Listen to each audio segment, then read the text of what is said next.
Hi, welcome to the channel. Today we're going to do some baby back ribs which we bought from Morrison's, and it was £3.60 for these two. Now before you start to marinate them, you need to remove the membrane off the back. That one's still got it on and that one's been pulled off. You need to do that so the marinade can go in. So I'll do the other one and I'll come back to you when I'm putting the marinade together and show you what I'm doing.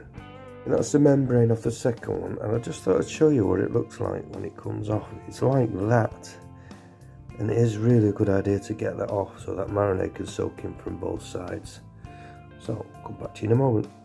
Now, at the risk of being controversial, we're going to put some of this on it. Monosodium glutamate, flavour enhancer apparently. So I'm just going to sprinkle that on before I apply the wet stuff. Okay, these are my ingredients for the marinade. Typically it's going to be a Chinese style because it's going over bean sprouts and like a chow mein kind of affair. We've got Aleppo pepper, we've got some sesame seed oil there, some hoisin, bit of oyster, some light soy, dark soy, and a little bit of cashmere chili powder, and I'm going to mix that in and I'll show you what it looks like shortly.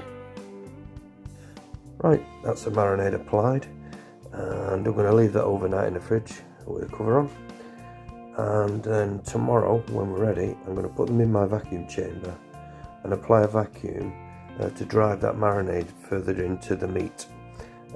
Strictly speaking, don't need to do that because we're using the Instant Pot pressure cooker setting, which is a piece of equipment that I've been given, and it's absolutely fantastic. I've tried this recipe and I'll explain a bit more about it when I get the pot out tomorrow and then show you how this cooked, and I'll tell you, it really works really well.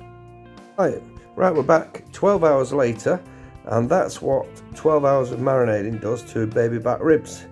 Now we're going to do something with them today, which I've sort of got pictures in me folders, if you like, that you may have seen, but those, along with those aromats there, are going in this Instant Pot Pro, I think they call it. But if I just switch that on, this is an amazing thing. Now what I've worked out, if you've got the pressure cook there, that's what I'm going to do with them. But with this one, I got this donated to me by KT, so thanks very much KT, appreciate that. And it came with the air fryer attachment as well. It's an incredible thing. I've used it a few times. If you take the lid off, it's got all sorts of different things in it which I'm not sure about, but it's all going in there, and we're going to cook them for 30 minutes under high pressure. And I've worked out that that's exactly perfect for those ribs to have just a slight amount of bite, but they fall off the bone. So I'll come back to you when I've just dropped them in there. Okay, I've added the ribs now into the Instant Pot with those aromats that you saw cut up, and I've been to Chinatown in Manchester today, and I got some soy sauce, this one. I've had this one before, it's really strongly flavoured. It's about £2 for 500ml. But it's really nice if you want to give that one a go. Anyhow, yeah, so what I'm going to do is I'm just going to apply a bit more in there, and the juices from the marinade are all in the bottom of the pot. So when it's all cooked through in 30 minutes, I'll take everything out of there and I'll set the ribs aside because they will then need grilling for about 10 minutes. And with the juices and everything else that's at the bottom, I'll add some sugar to that, which I'll show you, and we'll make a glaze, and we'll glaze those ribs and then put them under the grill. Right, I'll come back to you in 30 minutes, see how we go. Just thought I'd show you what the Instant Pot looks like. Now at the moment it's preheating, and as soon as it's got to the desired temperature, the timer will kick in, which I've set at 30 minutes. Just thought I'd show you that because it's really clear. You can see also all the other functions that this thing does. I think if you got one of these and a toaster along with that bit there, which is the air fryer attachment, I think you're pretty much sorted. because it does a huge amount. Let's just try and get that in focus. It's really good. Right, be back in a bit. Okay, while the ribs are cooking, what we're having the spare ribs with is a chow mein. So I've chopped spring onions there, those green bits over there for the fancy bit to look on the top. That's a pan preheating. I'm going to put these onions in and these bell peppers towards the end. But what I've got, these here are from Aldi's, bean sprouts and noodles. Now the bean sprouts will go in quite early, but the and the onions will go in a little bit early as well, but the bell peppers go in sort of towards the end of them when it's ready to sort of eat, because you don't want them dead soft, you want them nice. And so will the noodles, they'll go in with 2 minutes to go just to heat through. So I'm just going to get that prepared now while we're waiting for the spare ribs. So that's what's going in: spring onion, a little bit of olive oil, onions, bell peppers, bean sprouts, which are there, and some noodles, which are all from Aldi's. They're quite nice and they stay quite fresh. Come back to you when this bit's done. Okay, that's the bean sprouts in with the onions and a little bit of soy sauce, just to give it a little bit of seasoning rather than salt, and just gonna steam them through to knock them back. And then I'm not going to add, sorry about that, I will get a tripod for this, I have ordered one. I will be adding those towards the end, and those noodles there. Like I say, they don't go in until about 5 minutes from when we want to eat it, along with some of these here, which gives it that nice crunch. But that's coming on now. And also, when you put the last bit in, which is these things here, you just want to put in there a sprinkling of sesame seed oil. Don't put it in too early, because that's essentially a finishing oil, otherwise you're just wasting it, and then you get that lovely classic roasted sesame flavour. Alright, come back to you shortly.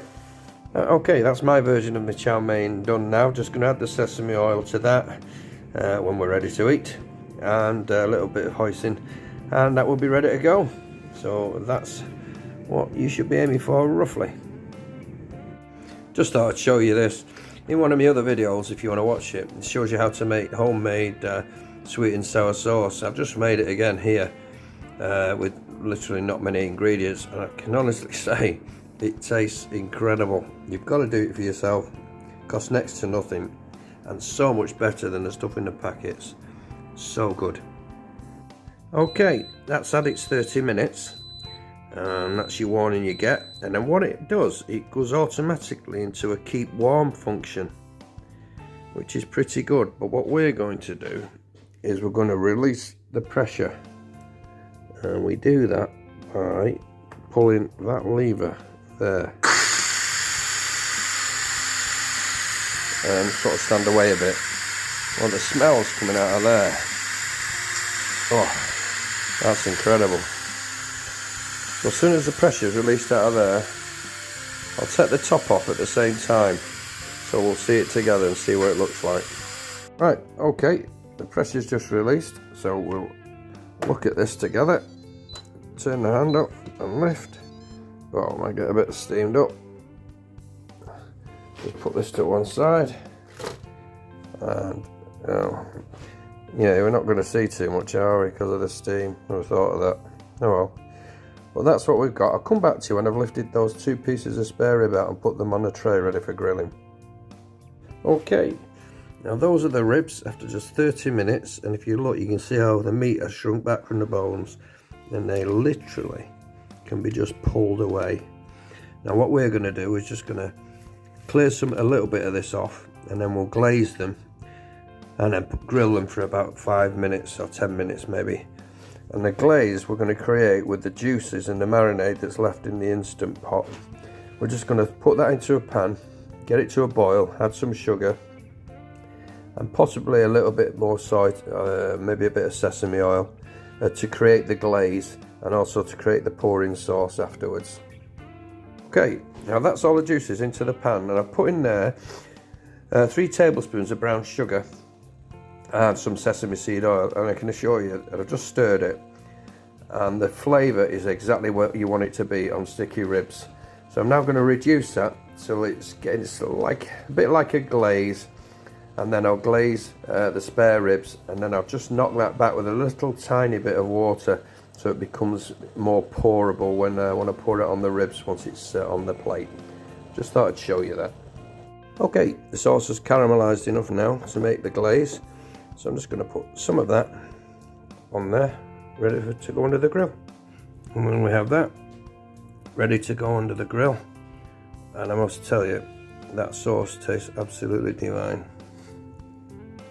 Nearly forgot the posh part, sesame seeds, because they taste really lovely when they've been roasted under the grill.